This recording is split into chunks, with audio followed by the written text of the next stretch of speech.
je partage avec vous quelques astuces que j'ai apprises au fil des années, des décennies de culture du céleri. Avec des succès variables, je trouve que c'est l'un des légumes les plus difficiles à bien cultiver. Ça pousse, on peut le cultiver, mais si vous voulez quelque chose comme le céleri que vous avez probablement l'habitude d'acheter, qui est si croquant, charnu et juteux, eh bien il faut lui donner beaucoup d'eau, c'est ça le secret. Et ici j'ai un sol assez lourd. Sur un sol sablonneux, vous pourriez avoir des difficultés. Arrosez-le peut-être même tous les jours, juste pour garder un niveau d'humidité élevé, et il poussera très vite et vous le rendra bien. C'est le seul légume dont je parle ainsi, c'est une plante des marais. Donc ici, nous avons du céleri rave, du céleri rave. Le céleri et le céleri rave ont des besoins semblables, mais le céleri requiert plus d'humidité. Ils ont été semés à la mi-mars. C'est un bon moment pour faire un premier semis, ou le seul semis dans le cas du céleri rave. Et ensuite, je fais quelques semis successifs. Je le fais maintenant tout l'été jusqu'à l'automne, contrairement aux années 80. Les étés étaient plus courts à l'époque et je faisais juste un seul semis de céleri et j'arrivais à le faire durer. Vous savez, c'est une option. Ce que vous remarquez à mesure que les plantes vieillissent, et nous allons le voir dans un instant, c'est qu'elles produisent plus de rejets latéraux et deviennent peut-être un peu plus fibreuses et un peu moins fraîches et croquantes. Je recommande au moins 2 semis, faites-en un deuxième. Vers la mi-mai pour suivre celui de mi-mars. Nous sommes donc début août et nous voyons les résultats de ce premier semis. Une grande différence pour moi en termes de réussite a été la découverte des variétés Effen. En général, je n'aime pas trop l'Effen. Ce sont des hybrides et des variétés commerciales différents de la modification génétique. C'est une sorte de croisement forcé qui a fait une énorme différence. Et apparemment, tout le céleri commercial au Royaume-Uni, au moins, est de variété Effen parce qu'on obtient une croissance plus vigoureuse dans ce cas et une récolte plus régulière et fiable. Victoria et Adrien, 2 très bonnes variétés toutes les deux.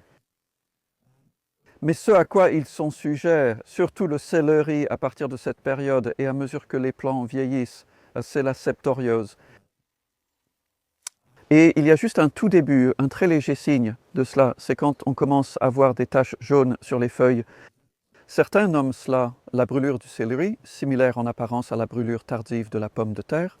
Vous voyez, je veux dire, ça a séché depuis, parce qu'on est en août, mais si on était en octobre, ça irait très vite et les feuilles deviendraient brunes et translucides et rapidement, il ne resterait plus beaucoup de feuilles. De plus, il y a une décoloration de la tige. La plupart des mois d'octobre, en approchant novembre, mon céleri rave perd ses feuilles à cause de la même maladie.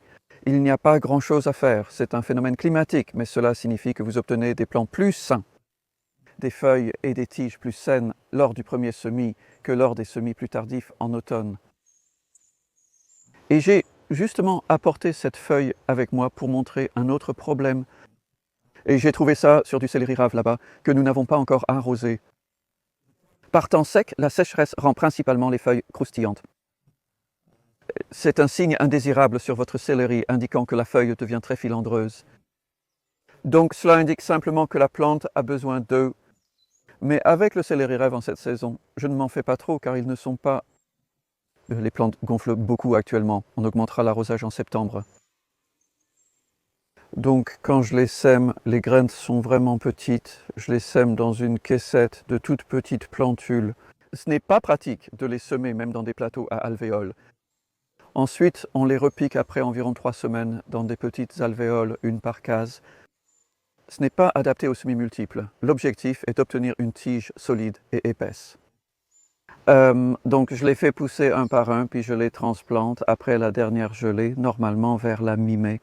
Le céleri supporte un peu le gel, mais pas trop. Nous avons couvert le plant pendant un certain temps pour favoriser sa croissance, mais à la mi-mai, il faut faire attention. Vous ne voulez pas qu'il fasse trop chaud et sec. Donc vous pourriez vous en passer. Et si je récolte maintenant un peu, cela va montrer ce que je veux expliquer un peu plus en détail. Par exemple, celui-ci ici. En fait, normalement, je ne l'arracherai pas comme ça. Ce que je veux vous montrer, c'est à quel point ce sol est sec. C'est incroyable quand on pense à combien on a arrosé. Vous pouvez voir un beau système racinaire, moi, ils sont très vigoureux, mais ça me dit qu'on doit arroser à nouveau en gros. Donc si je coupe ça, je veux laisser ça là. Maintenant, nous avons le céleri lui-même, et cela illustre les pousses latérales qu'ils produisent en vieillissant. Donc chacune de celles-ci est comme un mini céleri qui pousse sur le côté et vous pouvez les manger. Pour moi, c'est plutôt un problème. Si je les vendais, personne ne voudrait acheter ce genre de petites branches comme ça. Mais en fait, elles font un très bon bouillon. La cuisine classique utilise beaucoup de bouillon de céleri. Et si je les coupe maintenant, on peut voir ce qu'il reste. Ce n'est pas mal, mais ça commence à être un peu décoloré ici. Et je ne suis pas toujours sûr de ce que sont certaines de ces marques, mais si j'enlève le dessus, si vous comptez conserver cela pendant un certain temps, enlevez les feuilles, comme pour n'importe quel légume racine, c'est bien, car cela signifie que la plante transpire moins et perd donc moins d'humidité. Voilà donc une branche de céleri, et vous voyez qu'elle n'est pas énorme, mais elle est plutôt pas mal. Et ici, nous en avons une autre, et la différence avec celle-ci, c'est que j'ai fait un drageonnage. Et oui, eh bien, je pense que celui-ci, enlever les drageons, ne l'a pas empêché de pousser. En résumé, vous pouvez constater que j'ai réalisé cela il y a environ 3 ou 4 semaines, et un a repoussé depuis. Donc si j'enlève celui-là et la feuille, et je pense qu'en fin de compte, ça en valait la peine. C'est la première fois que j'essaie ça dans une sorte de comparaison. Il y en a un plus petit à côté. Ça ne veut pas dire qu'ils grossiront tous en faisant cela, mais ils pourraient. Quoi qu'il en soit, c'est une option. Mais je voulais en parler parce que je n'ai vraiment vu ça mentionné nulle part. Pousse latérale de céleri. Et cela vous donne quelques idées sur la façon dont vous pouvez le cultiver peut-être un peu différemment. Et voilà quelques très beaux céleris prêts à déguster.